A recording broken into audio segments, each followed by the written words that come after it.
Zistil som také info, že vraj farma možno skončí, neskončí. Mám tu taký článok, ktorý píše o tom, že koniec jednej éry farme hrozí. Najhoršia séria na Markize sa tento rok prepadá.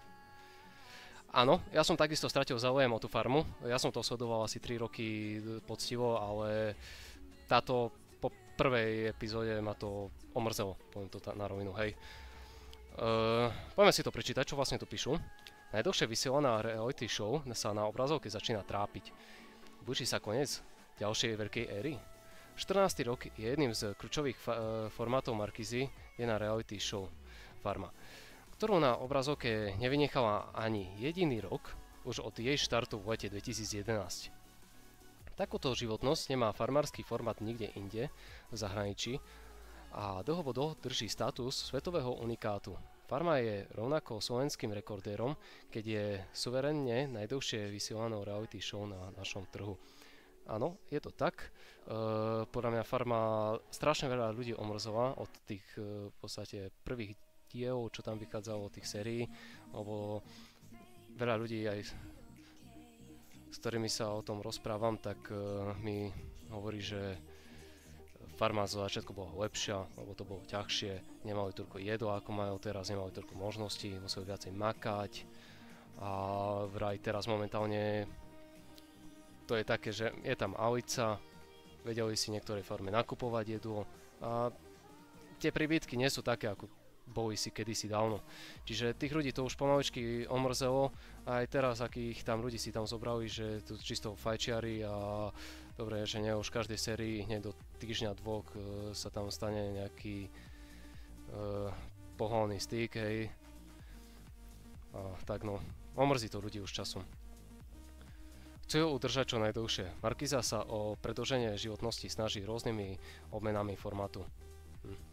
Najmä v ostatných 8 rokoch prichádza s novinkami a prvkami, ktoré neraz odpozerala zo zahraničných reality show. Príkladom je umelá inteligencia, Alica samozrejme, ktorá prakticky režíruje dianie na statku. Inšpirovať sa mohla reality show z Netflixu Too Hot to Handle. Čiže takto, hej. Do aktuálneho ročníka zase k tomu pridala prvky tajomná a hádanie, ktoré reagujú na trend formátov, akými sú napríklad zradcovia, traitors. Divácky záujem sa k tomu snaží posilniť naverbovaným známych mien. Áno, posielajú tam celebrity, ako je plnou Myška, ktorá má už konflikty, ktorá mala presne ten taký prvý kurez do 2 týždňov, čo môžete pozrieť v mojom predošlom videu.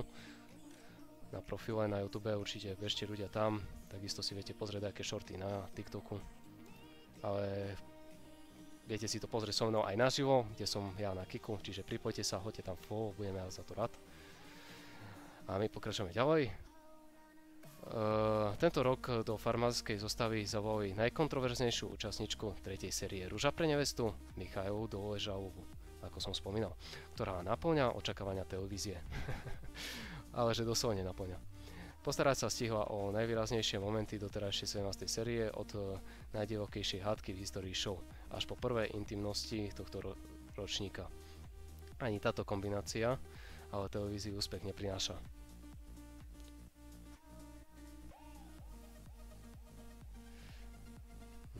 To si môžeme tiež pozrieť.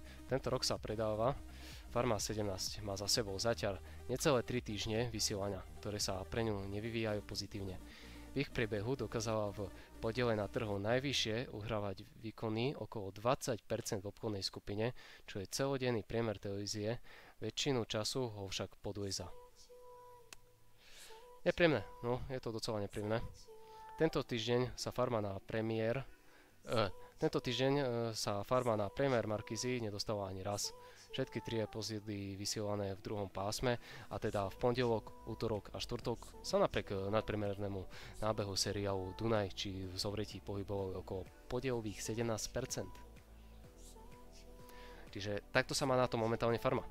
Pre reality show to znamená výrazný medziročný prepad. Takto pred rokom totiž 16.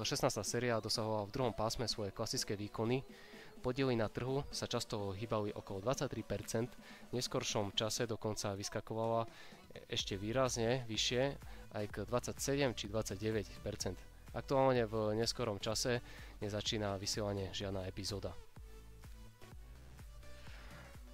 Bude farma problémom? To si prečítame teraz. Ja si myslím, že tá farma bude upadať, ale stále sa nájdú ľudia, ktorí to budú sledovať. Proste stále takou zaujímavé, väčšinou mám pocit, že asi tých starších ľudí. Sledovaná z reality show sa prepadáva ich v hlavnom vysielacom čase. V čase po 20:30 sa na podielových 20% dostáva jediná epizóda a to je ešte prvá piatková časť, áno. To som si pozrel aj ja a potom som sa na to vykašľal. Odtedy epizódy vysielanie prime time, vrátane nedelných duelov pohybujú iba okolo 14%. To je akože dosť veľký pokles. To už áno.